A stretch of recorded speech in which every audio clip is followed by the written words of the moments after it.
Hi, it's me, your host, Elementally, with Witchy Spiritual Stuff.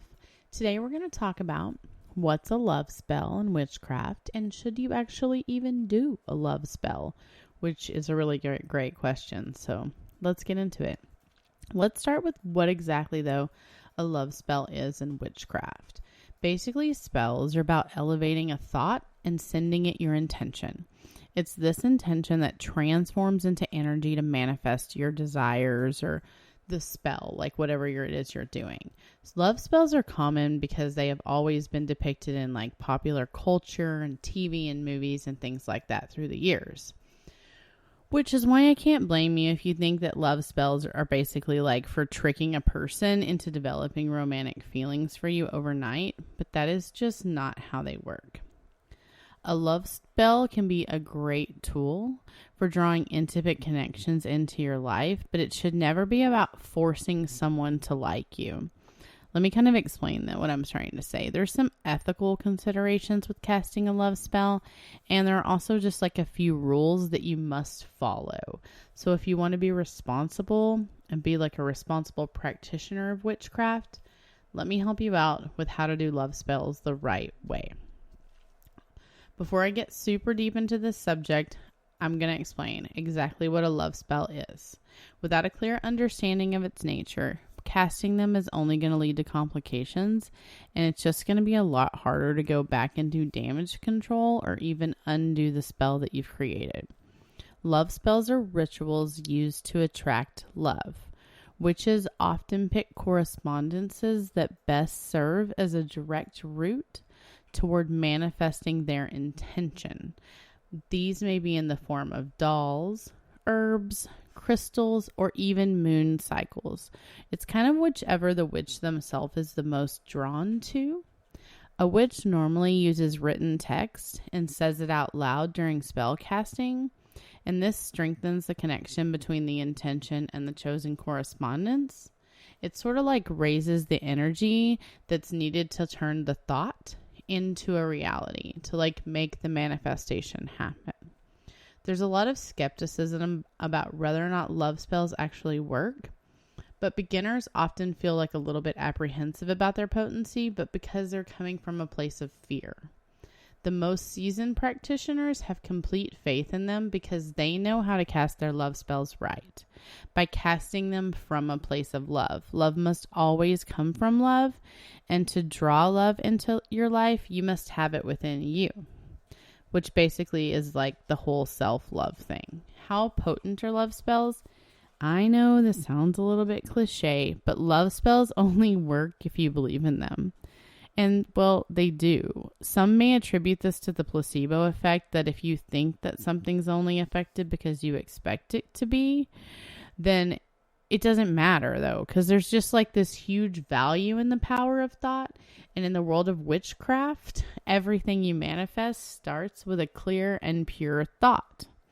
So to ensure the potency of your love spell, you kind of have to learn how to practice being in the here and now. Stay in the present and be mindful of subtle shifts in your environment. Acknowledge any persistent thoughts and release them. You need to be in this state of awareness because you'll be working with something so freaking powerful. Another thing that affects the love spell's potency is being vague about your intentions. So the key to spell casting is having specific intentions that you can visualize in your mind's eye. But when your thought is too general, like, I just want to meet someone new, it sort of sends this unclear instructions into the universe, and the universe doesn't really understand what kind of person you're trying to draw into your life. You have to picture exactly what you want and describe it in detail out loud or on a piece of paper if you can. But this has to work in full alignment with your soul purpose.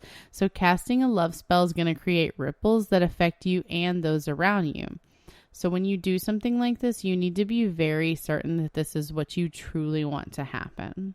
How do you cast a love spell the right way? Well, one common mistake of beginners is having unrealistic expectations when it comes to their love spells. You can't simply cast a spell on your celebrity crush and expect them to suddenly find where you live and sweep you off your feet. You can't just will that friend of yours to break up with their partner and start a relationship with you either. To get your love spell to work, you have to already have a strong connection with the other person, and then it's all about giving them the right push and then using the energy that's already there in the first place. I know you're wondering why you should even bother using love spells if you can't get to that guy of your dreams to like you, or girl, or whatever it is, but you have to remember that if the person you desire is not available in the physical realm, then they're less likely to be available in the spiritual realm. This means that your love spell isn't going to have anything to anchor itself to. Plus, there's the caveat of willing someone to act against their free will. Trust me, you don't want to do that. Those intentions just end up with very ugly consequences. Spells are usually performed on a Friday. That's a big thing for love spells. It's because it's the day ruled by the goddess of love, Venus. Some witches also prefer to cast their love spells on a waxing moon phase, when the new moon sort of shifts to a full moon to symbolize growth. But here, let me tell you about some popular love spells that are super easy to perform. One of my favorites is the honey jar spell. It's basically like this love spell that involves writing both the other person's name and yours on a blank piece of paper 3 times. You fold it up and you put it into a jar of honey. After that, you're going to say out loud, just like this honey is sweet, that's how Kevin, that's my husband, is to me. So, and then you're going to do the pink candle spell, which is also a really cool one. This spell uses a pink candle because it symbolizes romantic love. You want to make sure you match it with your pure intentions when you light it on the Friday night. And every Friday night, you're going to visualize you and the other person together, sharing your love and your happiness. A poppet spell is like a little doll or something like that that is used to represent someone in spell casting. Whatever you do to the poppet is going to affect the person that it represents. You can attach an object to the poppet one with a strong link to the person. You can also create a poppet for you and the other person, and you can use the little pink ribbon to tie them together as you imagine a bright and beautiful future together. The big thing about this, now that you can understand what a love spell is in witchcraft, is that you have to remember one important thing. A love spell is only as good as your willingness to surrender to the immense power of the universe. So to see results, you're going to release your thoughts and forget about them. Don't obsess over the outcome, and this strong attachment will only hinder any positive outcome coming your way. So anyway, good luck. I'm excited for you.